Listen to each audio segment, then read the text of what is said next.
మెదక్ జిల్లా నర్సాపూర్ మండల కేంద్రంలోని నలంద విద్యాలయంలో శనివారం ముందస్తు ఉగాది సంబరాలు నిర్వహించారు. విద్యార్థులకు ఉగాది విశిష్టతను తెలియజేయడం కోసం పాఠశాల యాజమాన్యం ఉగాది వేడుకలు నిర్వహించింది. సుమారు 600 మంది విద్యార్థులు సాంప్రదాయ దుస్తులు ధరించి పాఠశాలలో ఉగాది వేడుకలకు హాజరయ్యారు. ప్రత్యేక పూజలు నిర్వహించిన అనంతరం ఉగాది పచ్చడి తయారు చేసి విద్యార్థులకు అందజేశారు. అనంతరం విద్యార్థులు సాంస్కృతిక కార్యక్రమాల్లో పాల్గొని అలరించారు. విద్యార్థులకు తెలుగు సాంప్రదాయాలు తెలియజేసే విధంగా ఈ కార్యక్రమాన్ని చేపట్టినట్టు నలంద ప్రధానోపాధ్యాయులు నరసింహారెడ్డి తెలిపారు.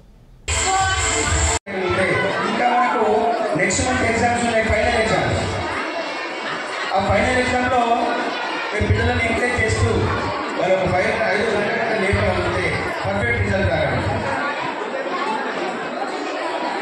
ఈ రోజుల్లో ఏంటంటే సమాజం అంతా కూడా చదువు వైపే దృష్టి పోతా ఉంది. మనం కోర్టు రాష్ట్రాలు లేవు, చదివే ముఖ్యం. ఆ చదువుల కనుక మీరు బాగా మీ కోఆపరేషన్ కనుక మాకుంటే 100% దాన్ని మేము సాధించగలం. లాస్ట్ ఇయర్ ఏ రకంగా అయితే మాట్లాడానో ఇక ఓపిక లేదు. వాస్తవానికి ప్రతి క్లాస్ నుంచి ప్రతి పిల్లవాడి ప్రోగ్రామ్ సబ్జెక్ట్ చేస్తే ఇక్కడ సరిపోతుందని ఆలోచన చేద్దాం. నెక్స్ట్ ఇయర్ ఏం చేస్తామన్నా ఈ స్కూల్ కాకుండా నెక్స్ట్ ఫంక్షన్ హాల్లో వేద్దాం అనుకున్నాం. కానీ పేరెంట్స్ ఓపికతో లేదా కొంచెం భయం వేస్తుంది, మరి వస్తారా. వాస్తవానికి మన పేరెంట్ ఒక మనకు ఫంక్షన్ ఇస్తాను, మీరు అక్కడ ఫంక్షన్ ఏర్పాటు చేసుకొని సార్ నేను ఇస్తాను, భోజనం కూడా ఏర్పాటు చేస్తాను. మరి నెక్స్ట్ ఇయర్ మనకు అవకాశం ఉంటే తప్పకుండా దాన్ని ఉపయోగించుకుంటాం. దయచేసి మీరు నేను రిక్వెస్ట్ ఏంటంటే నేను ఇచ్చినటువంటి డైలీ వారం పనులు నెక్స్ట్ మంత్ అంతా కూడా ఎగ్జామ్స్ అయ్యి next month 6th exam start అయింది. దయచేసి 5 o'clock లేపండి, అది చదివించండి, మంచి రిజల్ట్ కోసం ప్రయత్నం చేద్దాం. ఎందుకంటే గవర్నమెంట్ కూడా అంతా ఆన్లైన్ సిస్టమే, మాట్లాడి కూడా ఆన్లైన్ అప్లోడ్ చేయాలి. ఏది కూడా మేము వేసే అవకాశం ఉండదు. గతంలో జరిగింది, వాడు 3rd క్లాస్లో ఏది కాకుండా 4th క్లాస్కు జంప్ చేసే కనుక అలాంటి అవకాశం లేదు. వాడు చదివిన మార్కులను బట్టే ఆన్లైన్లో అప్లోడ్ చేయాలి. ఆ మార్కులను బట్టి పైకి వచ్చే రిజల్ట్ వస్తుంది. రిజల్ట్ కనెక్ట్ చేయాల్సి ఉంటుంది. మీరేమంటే మా కొడుకు చదువుకున్న మార్కులు వచ్చిన కన్నీరు అన్నల తమ్ముల నప్పుడు పలికెను పుత్తడి బొమ్మ అన్నల్లారా తమ్ముళ్ళారా అమ్మను అయ్యను కానంటి బంగారు దుర్గను పట్టిన బలమన్నమ్మలకమ్మ దుర్గమ్మ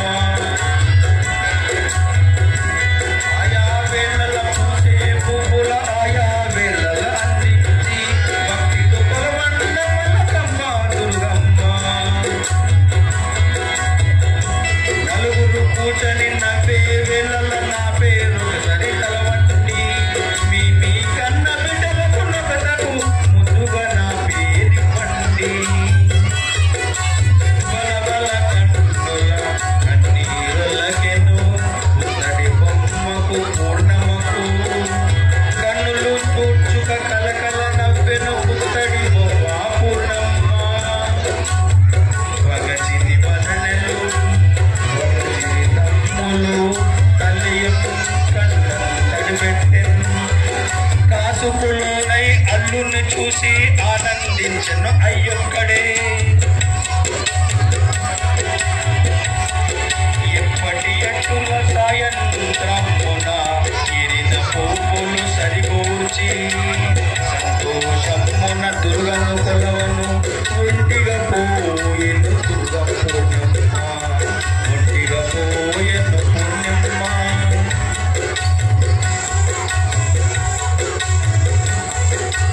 ఆవులు పెయ్యలు మందల చేరెను బిడ్డలు చెట్లను గుమిగూడెను వింటన్న చుక్కలు మెరిల్చు పడెను ఇంటికి పూర్ణమ రాదాయే ఇంటికి పూర్ణమ రాదాయే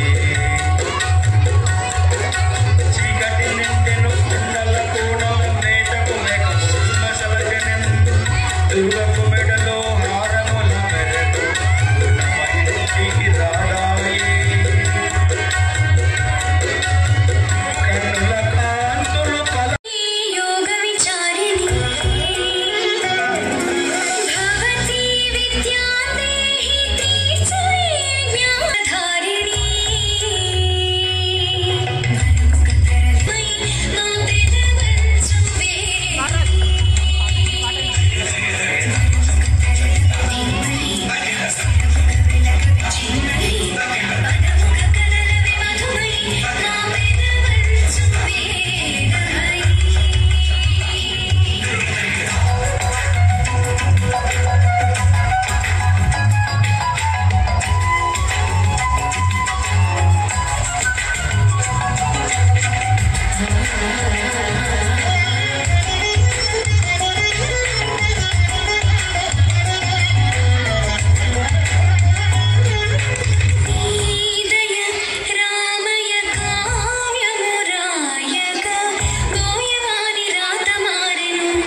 పుత్తడి బొమ్మ పూర్ణమ్మ అన్నల తమ్ముల కరుణై దుర్గకు పూజలో పువ్వులు కోసేది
ఈరోజు నలంద విద్యాలయం మన పాఠశాలలో పేరెంట్స్ మీటింగ్ ఏర్పాటు చేయడం జరిగింది. ఉగాది సంబరాలను పురస్కరించుకొని అడ్వాన్స్గా పేరెంట్స్ అందరికీ ఉగాది శుభాకాంక్షలు తెలుపుతూ ఉగాది సంబరాలు మన పాఠశాల జరుపుకున్నాం. దాంతోపాటు మన పాఠశాలలో స్పోకెన్ డే ఇంగ్లీష్ డే కూడా జరుపుకున్నాం. విద్యార్థుల్లో దాగున్నటువంటి అంతర్నిర్ణీత శక్తిని బయటికి తీయడానికి అనేక రకాలుగా మేము ప్రయత్నం చేస్తూ ఉన్నాం. ఆ ప్రయత్నంలో భాగంగా ఈరోజు ఈ ప్రోగ్రాం ఏర్పాటు చేయడం జరిగింది. విద్యార్థుల చేత చక్కటి సాంస్కృతిక కార్యక్రమాలు, స్పోకెన్ సంబంధించినటువంటి విషయాలు ప్రదర్శించడం జరిగింది. పేరెంట్స్ అందరికీ కూడా చదువు ఎంత ముఖ్యం వివరిస్తూ ఉగాది షడ్రుచుల గురించి కూడా వివరించడం జరిగింది. విద్యార్థులందరికీ పేరెంట్స్ కోఆపరేషన్ చేయాలని, ఫైనల్ ఎగ్జామ్లో చక్కటి మార్కులు తేవాలని, వారిని దృష్టి నుంచి వారిని పైకి తీసుకురావాలని చెప్పి పేరెంట్స్ అందరికీ రిక్వెస్ట్ చేయడం కూడా జరిగింది.